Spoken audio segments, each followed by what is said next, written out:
Добро вечер. Нова епизода Cyber Команда. Infomax YouTube канал. 21:30 сабота. На редовен термин. Јас сум Филип Петровски.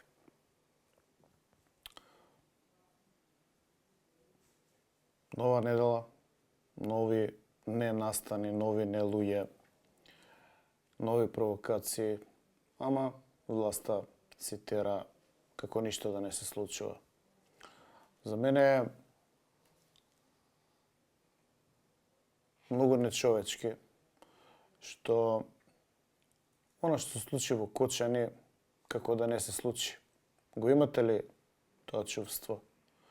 Дека се што се случува, односно сите настани кои што веќе ги имаат се business as usual, они сидат си отвараат, сечат ленти, пуштаат погончиња, гледаат недовршени патишта, патчиња, како да не било Кочани. И успешни беа во сузбивањето на протестите или некој тоа го нарекува едноставно марш за подсетување, значи беа успешни комплетно во едно креирање на наратив, покривање на состојбата и доведување на реалноста, буквално како да не се случил Кочани. И ја не сакам да ве навраќам по секоја цена на Кочани. Кочани е парадигма на пропаднатата држава и тоа во огромна смисла, символиката на починувањето на толку голем број на млади деца, плюс непознат број на оштетени од несреќата, затоа што никој не се занимава со тоа. Повремено се кажува колку има каде, што, како, колку се лекуваат. Меѓутоа, тоа не е конечната бројка во смисол што ќе се случи со посттраумата, со стресот кој што ќе дојде посттраумата. Уништувањето на цела една млада генерација во тој дел од Македонија, бидејќи не се работи само за Кочани, е своевидна спирала, вртлок спирала надолу која што ги уништува процесите на целокупното живење кое што допрва требаше да се случи.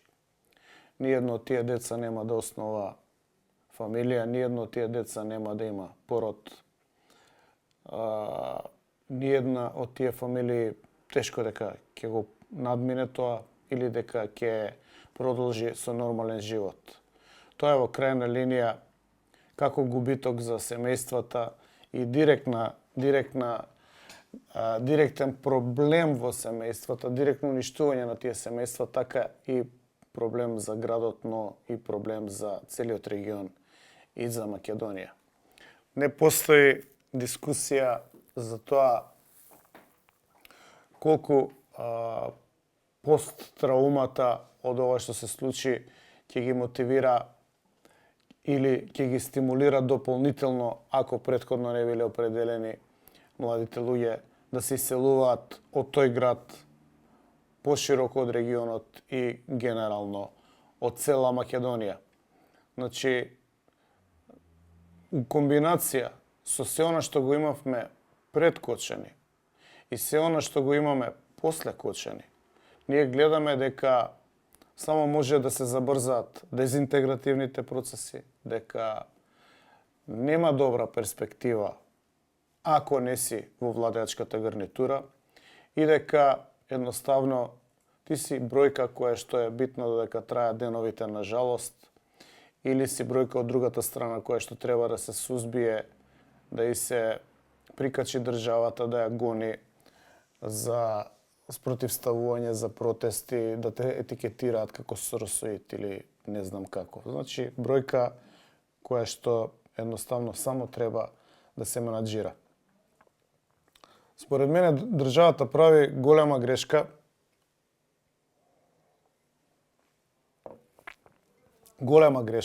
Таа грешка не може да се надмине со тоа што го дестимулира нормалното слободно размислување.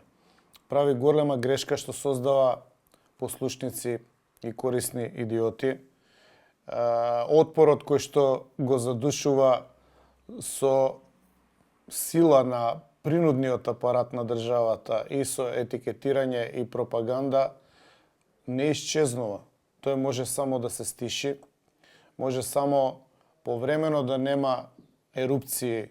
Тој отпор можеби нема да биде видлив, меѓутоа нема да произведе задоволство или чувство на сигурност кон државата. Нема да произведе потреба на граѓаните да размислуваат како да ја градат иднината тука, како да бидат лојални на државата која што им врши тортура, притисок, закана и се кое што може да го искористи како алатка против нив го користи. Единствено се заштитени партиските апаратчици и послушници. И мислам дека тоа е повеќе од видливо. Истрагата досега покажува дека виновни се, односно посочува виновници во некој од пред година дена, од пред 2 години, од пред 3 години, од пред 10 години. Но не видовме кој е виновен од дента, кој бил надлежен дента, кој има како институција одговорност тој ден. Не видовме. Тоа е од проста причина што тоа се нивните. Тоа се од нивната партија. Има, неодамна гледав едно видео на Сем Вакнин, тоа се вика Здружување на идиотите, и тоа видео е многу корисно да се погледне, каде што тој на извонреден, да не речам гениален начин, покажува дека идиотите и лимитираните секогаш имаат повеќе шанса. Затоа што немаат срам, затоа што се здружуваат, затоа што се свесни дека не можат сами и затоа што знаат дека здружени во група можат да ги остварат своите цели, иако тие цели се идиотски. Сега јас го карикирам. Ако ви интересира точно какви се неговите зборови, ќе го побарате и ќе го најдете на YouTube. Има добар канал, ќе го најдете и ќе го погледате. Но во суштина, во Македонија се покажува дека доколку група на луѓе се најде договорена околу наратив, не мора да е многу интелигентна. Таа група на луѓе не мора да е многу невидлива, само треба да се договорени, усогласени и да го тераат наративот. Согласно на тоа, што и да изјават, како и да изјават, е плюс ако ги контролираат медиумите. Нивната сила се мултиплицира. Секогаш ќе најдат идиоти на нивно ниво кои што се спремни да ја тргуваат вистината за личен интерес. И тоа го прават. Буквално тоа се случува кај нас. Вие имате партија која што обвинува левица, иако сега ќе се оградам. Значи, како и секогаш што се оградувам, нити ја поддржувам идеологијата на левица, нити сум член на левица, нити сум гласал за левица. Но одредени работи ги прават како што треба. И во моментов тоа не е најважно. Она што сакам да го кажам е дека оваа партија, каде што се здружени оние од пред неколку минути што ги спомнав, ја обвинува левица дека купиле партиски простории. Значи, не украле, току купиле партиски простории.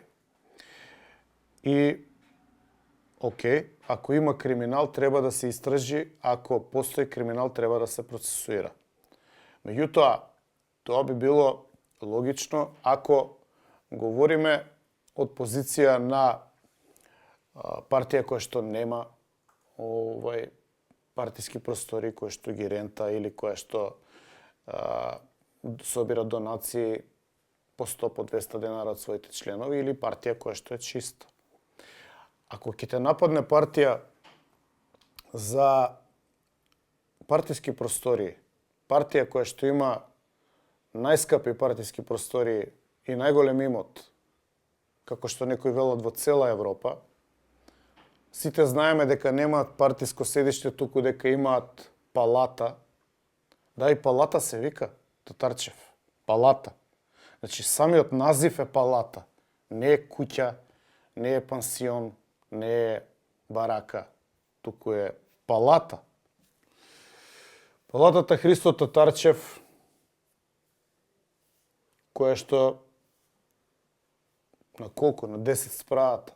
Значи, буквално, уште малку за скопски услови би била и небодер да се подигнеше над се повеќе, поисоко. А камбанаријата што е над палатата, каде што нели има партиско знаме на партијата на Мицко, и намерно велам партијата на Мицко, конјунктурата е таа, објаснувањето е она на Сем Вакнин. Значи, знамето кое е подигнато на таа камбанарија буквално се гледа од водно и од секаде, значи демонстрира еден пробив кон повисоки слоеви, една големина, височина и така натаму. Во естетиката на архитектурата добро се знае што значи градење на такви грандиозни објекти. И сега, тој објект го доведуваат во прашање дека е криминално финансиран.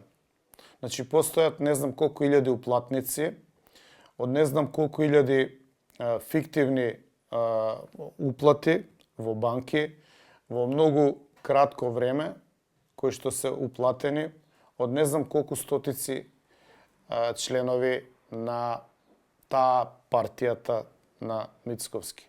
И за тоа постои истрага. Таа истрага се вика Талир. Се работи за милиони евра. Во таа истрага се вклучени уште не знам колку десетици штабови низ Македонија на таа партија кои што се купени на истиот начин.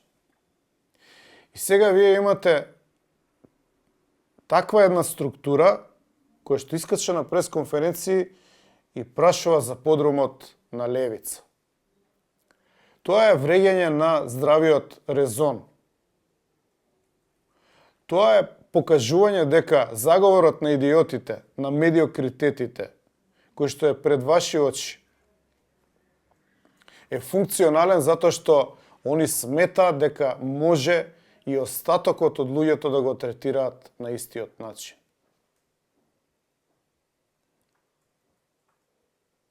И има луѓе кои што навистина тоа го купуваат и викаат, лејат кај купија овие. Еве ја ќе ви кажам од кај купија. Купија од парите кои што законот за финансирање на политички партии го донесоа ВМРО и СДСМ у претходниот состав, кога левица имаше 2 пратеника.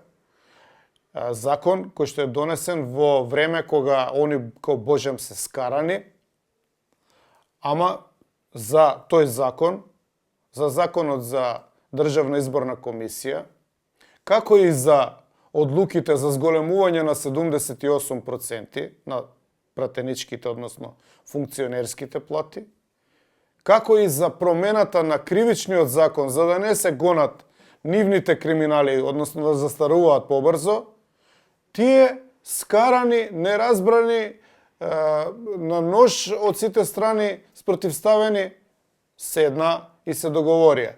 И така се договорија да со закон од буџетот, од народни пари, од државни пари, од ваши пари, си се финансираат. Треба да добијат глас, гласот се плаќа околу 3 евра, ако не се лажам. Значи, 100.000 гласа, 300.000 евра. Ама во година, не во мандат. Значи, помножите по 4.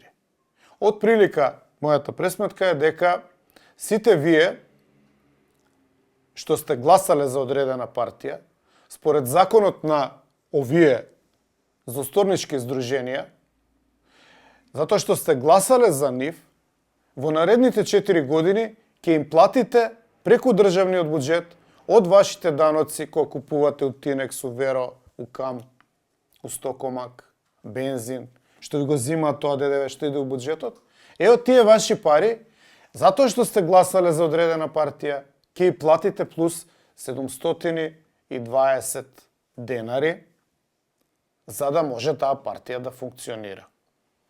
Наместо партиите да имаат идеологија и таа идеологија да е добра, прифатлива, допадлива и да бараат поддржувачи кои што сами ќе се одлучат да ги финансираат по колку што сакаат, партиите со закон добиваат пари, ваши пари, само затоа што имаат бројка и може да се договорат во собранието да донесат закон каков што сакаат.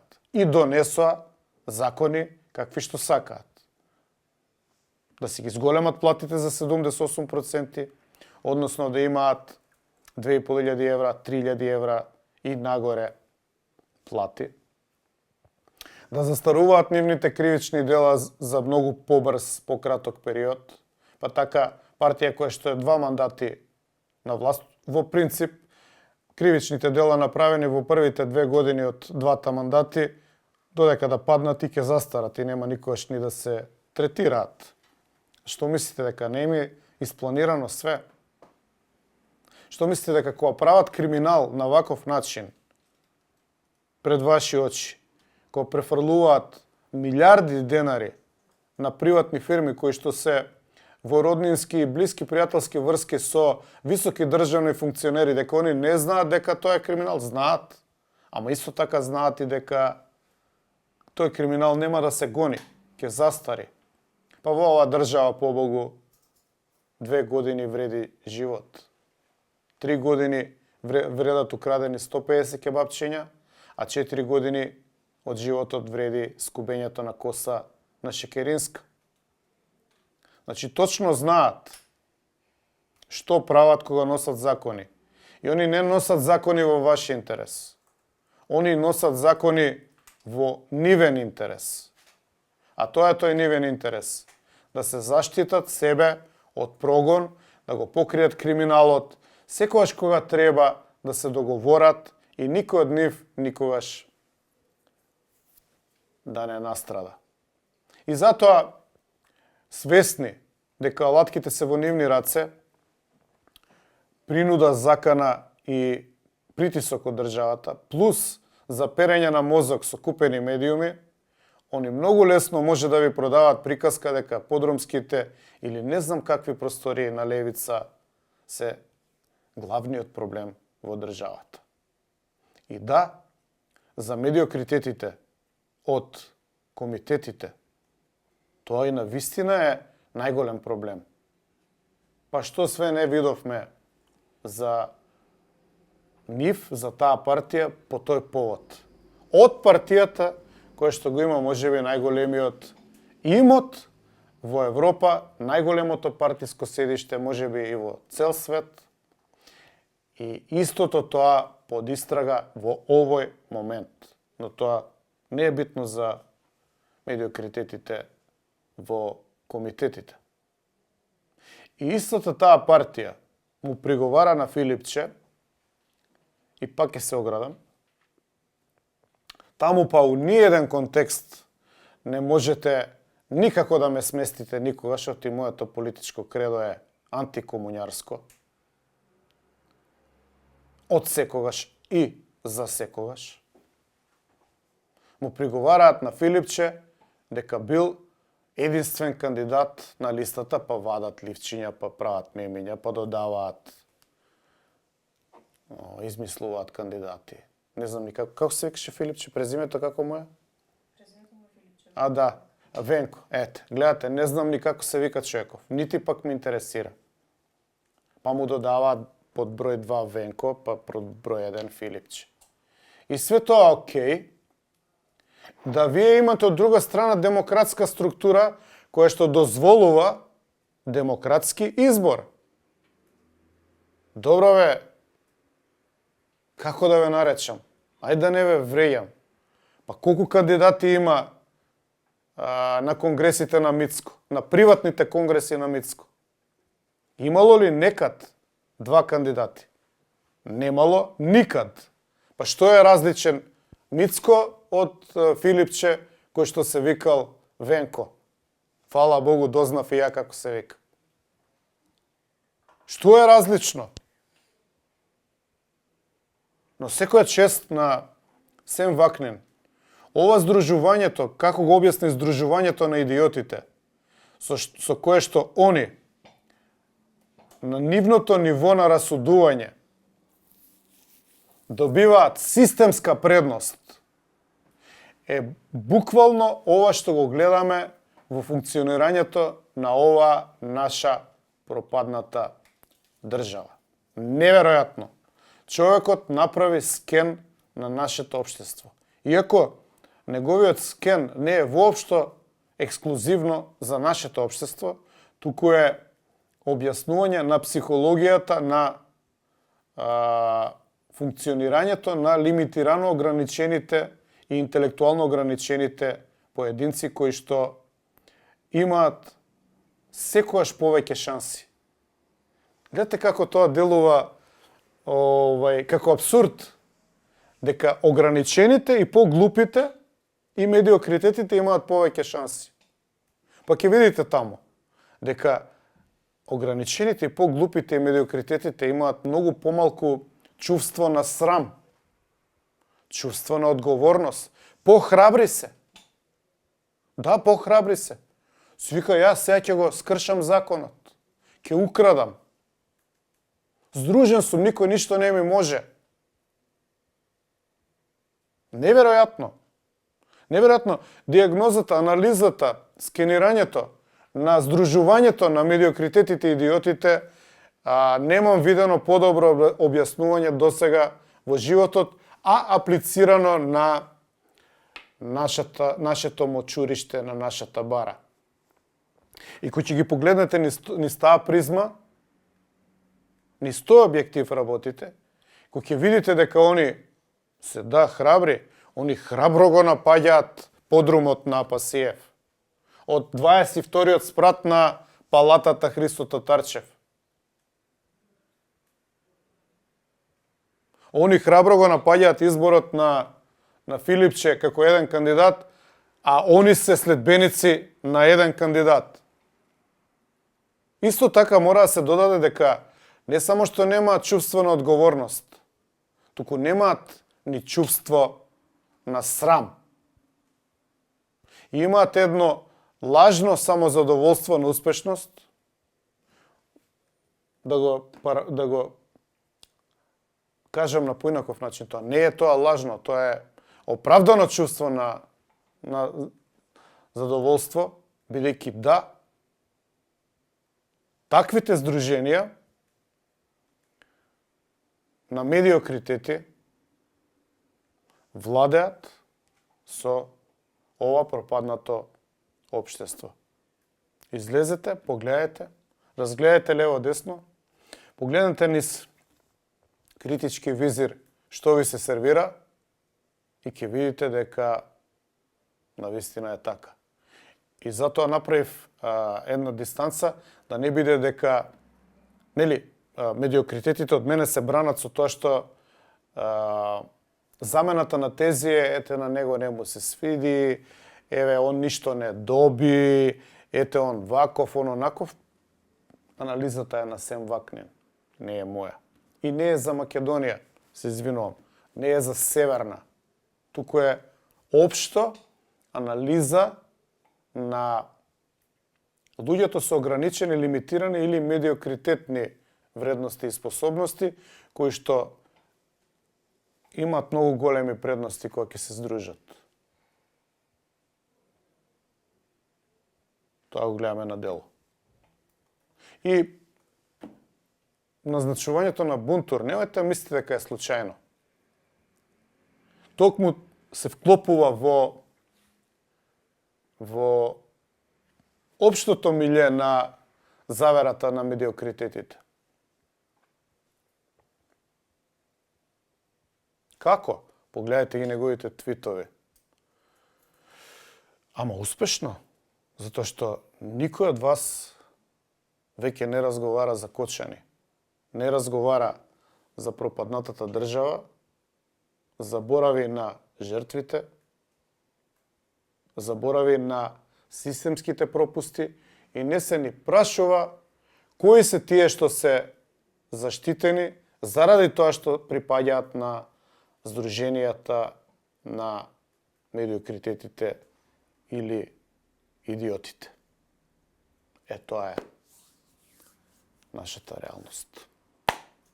Ова беше, ако не се лажам, 85-та епизода на Cyber Команда. Ако сакате да ги погледате и другите, filippetrovski.mk, мојот вебсайт.